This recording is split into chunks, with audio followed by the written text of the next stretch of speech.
Our next guest is a 19-year member of the American Legion. He served in the Marine Corps Infantry during the Gulf War. A resident of Waynesville, North Carolina, he has been a driving force behind efforts to build a national memorial to those brave Americans who fought to push back Saddam Hussein's occupying force and liberate Kuwait. Remembering his comrades has been a passion for him. Please welcome the president of the Board of the National Memorial for Desert Storm Veterans, Scott Stump.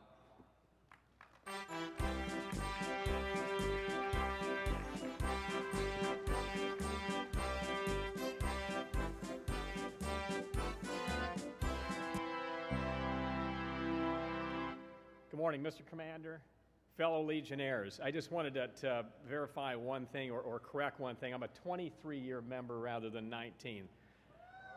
So I am able to say that very proudly. It's an honor to be here, and I want to help you all that have a 25-year-long memory. Those of you that don't, please accept my apologies, but I'm going to help you go back 25 years ago. And if you would please draw your attention to a short video to the video screens, you'll find out what I'm talking about. Thank you.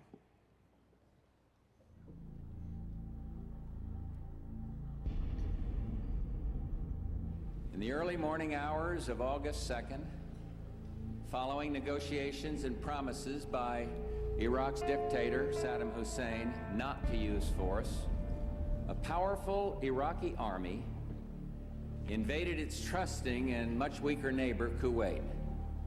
Within 3 days, 120,000 Iraqi troops with 850 tanks had poured into Kuwait and moved south to threaten Saudi Arabia.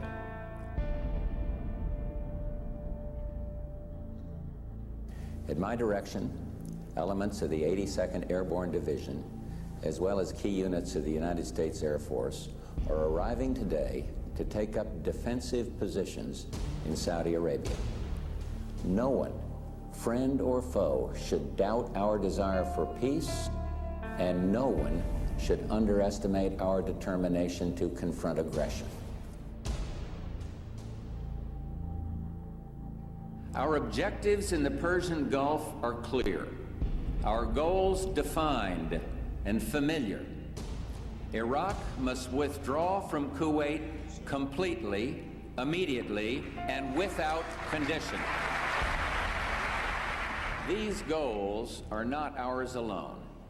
They've been endorsed by the United Nations Security Council 5 times in as many weeks. Most countries share our concern for principle, and many have a stake in the stability of the Persian Gulf. This is not, as Saddam Hussein would have it, the United States against Iraq. It is Iraq against the world. May I say that I just had a very useful meeting with His Highness the Emir, and I reiterated the total commitment of the United States to the objectives that are enshrined in 10 United Nations Security Council resolutions.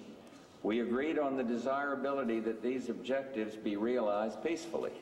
At the same time, we also agreed that all options remained open and that steps needed to be taken right now. Soldiers of the 18th Airborne Corps, Commander-in-Chief. Over the past 4 months, you have launched what history will judge as one of the most important deployments of Allied military power since 1945. And I've come here today to personally thank you. The world is watching.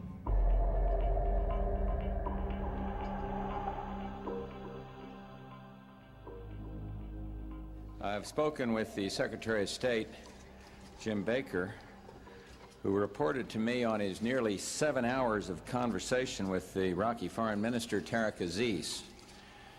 Secretary Baker made it clear that he discerned no evidence whatsoever that Iraq was willing to comply with the international community's demand to withdraw from Kuwait and comply with the United Nations resolutions. Let me emphasize that I have not given up on a peaceful outcome. It's not too late.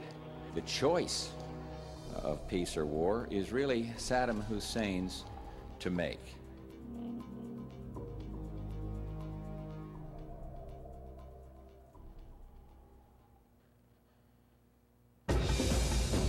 Just 2 hours ago, Allied air forces began an attack on military targets in Iraq and Kuwait. These attacks continue as I speak. Ground forces are not engaged.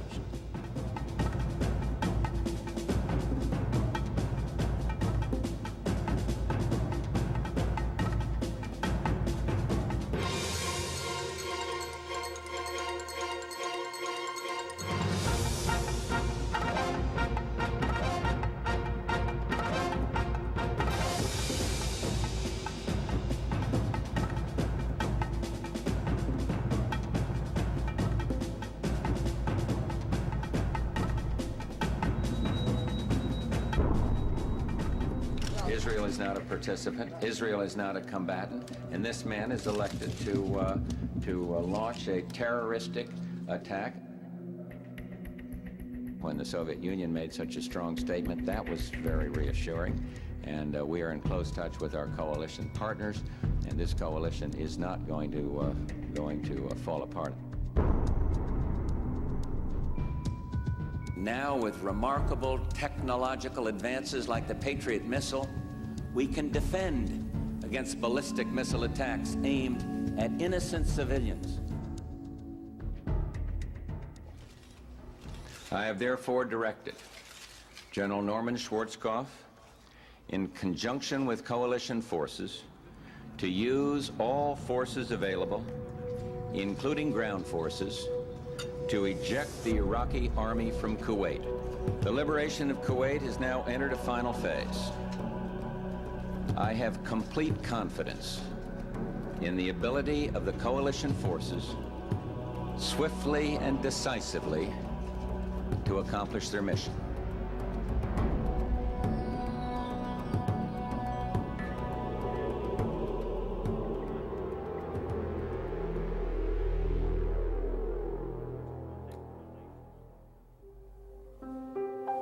Kuwait is liberated. Iraq's army is defeated. Our military objectives are met. Kuwait is once more in the hands of Kuwaitis in control of their own destiny. We share in their joy, a joy tempered only by our compassion for their ordeal. We went halfway around the world to do what is moral and just and right. We fought hard, and with others, we won the war. We lifted the yoke of aggression and tyranny from a small country that many Americans had never even heard of, and we asked nothing in return. We're coming home now, proud, confident, heads high. There is much that we must do, at home and abroad, and we will do it. We are Americans. May God bless this great nation, the United States of America. Thank you all very much.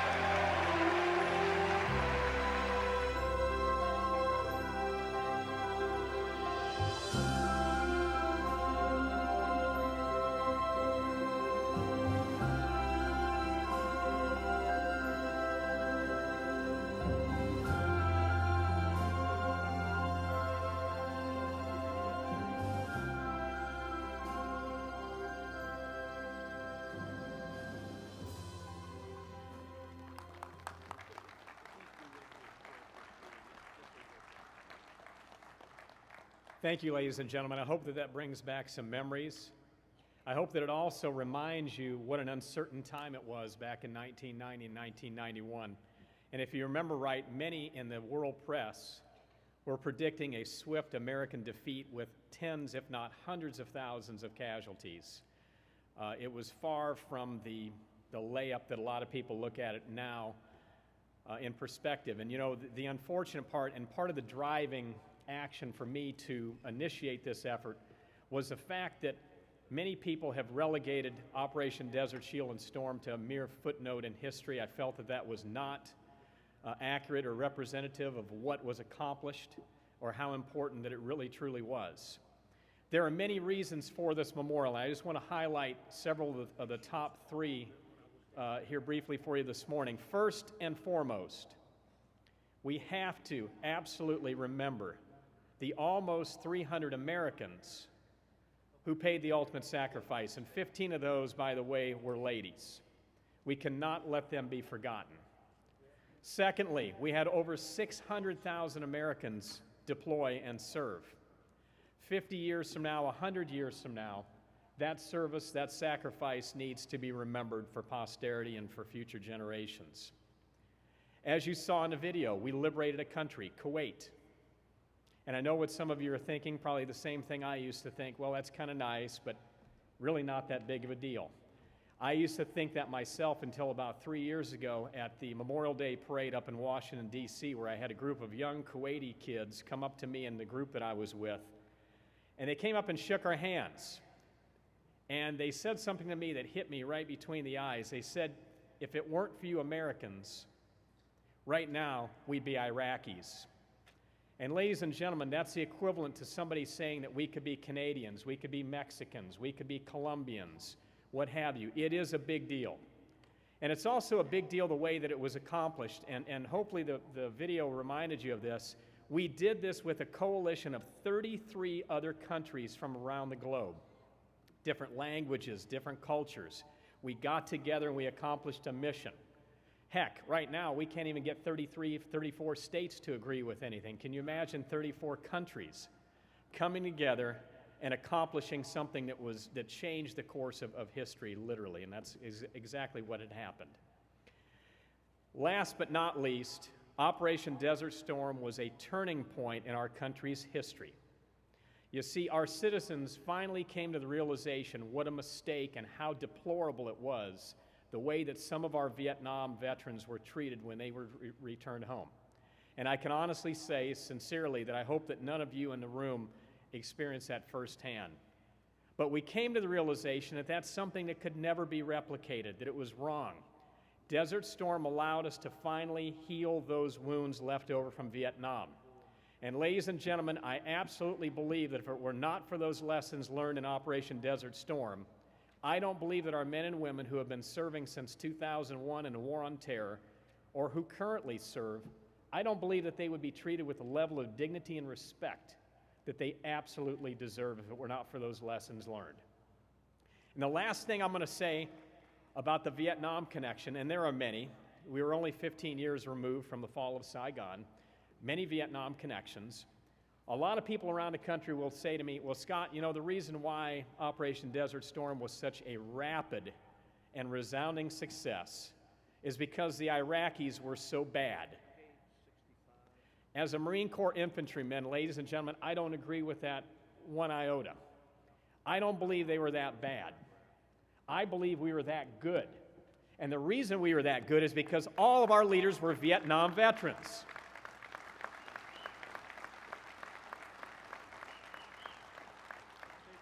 And those Vietnam veterans that were our leaders were not going to allow what happened the first time around happen to us. And I give them all the credit for my being able to stand here before you. Now, thank you. Now, where are we in the process of the memorial? Well, we just completed a 3-year battle. I'm sorry, I'm not supposed to say that. It's a process. It's a legislative process. You know, you have an idea for something, and in order for that idea to come to fruition, where do you have to go? You have to go to Washington, D.C., where all the smart people are. And well, anyhow, of course, I'm joking. We just completed that process. It was a back-breaking process of over 3 years. It culminated with the President signing into law our bill. And that bill authorizes the construction of the memorial on federal land in Washington, D.C., and that's through 100% private funding. So this is not going to take away from any existing veteran programs or taxpayer funding whatsoever. We're very excited with the progress that we're making. Since the beginning of the year, we've been working with the National Park Service in order to identify the most suitable and appropriate location for the memorial. I'd like to recognize the gentleman who is spearheading that effort here He is our design chair and a member of our board of directors. He's a retired Lieutenant Colonel Kyle Leggs from right here in Baltimore. Kyle, would you please stand up?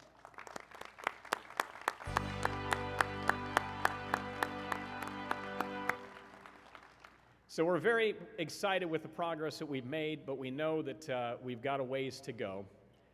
Some of you may be thinking, hey, how can we help this whole process? What can we do to help make this happen? Well, I'm glad you asked.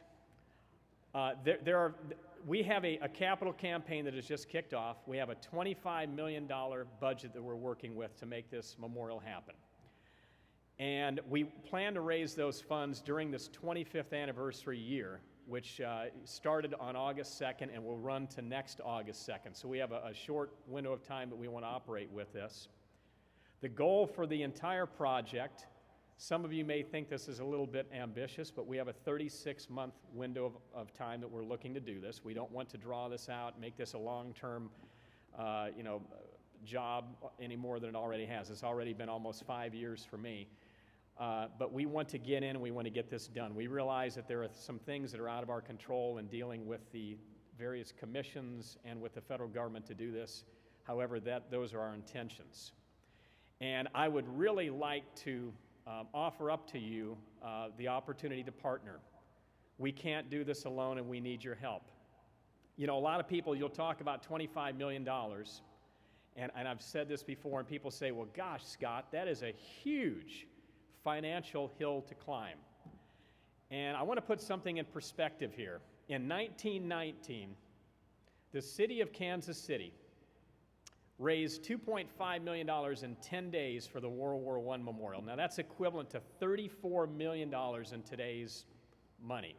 So we believe that the money is out there. It absolutely is. The other thing that I want to put in perspective is that we're in the middle of a political season, whether we like that or not. And we know that a lot of these candidates are raising hundreds of millions of dollars. And ladies and gentlemen, where does that money go? It's gone. And here we're talking about something that's going to honor and remember veterans and our country. And all of a sudden, it's a big deal. $25 million is a lot of money. I don't agree with that. I don't think that that's the right tack to take. And one last thing I want to put into perspective with the cost is that, and Mr. Commander, I'm going to take a little liberty with our numbers. I know it was quoted earlier, 2.3 million, but for the sake of argument, let's say that we're at 2.5 million members. Do you realize that that's the equivalent if each one of our members gave up 2 Starbucks Frappuccinos, $10 right here, the memorial is built, done over. The other thing I'd like to point out is that in our country we have roughly 25 million veterans. If each one of those veterans were to step up and donate just $1, we would be at our goal. This is realistic. The time is right, and as I mentioned before, earnestly and honestly seeking your partnership with this. In the last 7 days, we had been notified by another VSO that they donated $500,000, and we're very excited about that. $500,000 really helps us get going, but it's just a good start. And I just want to, again, ask you all, whether it be at a national level, whether it be at a department level, whether it's at a district or a post level, please consider partnering with us so that we can do this. The time is right. The time is now. Maybe you could do a fundraiser at a post level. Maybe there's something, a few of you I was talking with last night had mentioned a raffle. Maybe you have an idea that I've not even thought about. We would entertain anything and everything and just earnestly seek your partnership so that we can make this memorial a reality.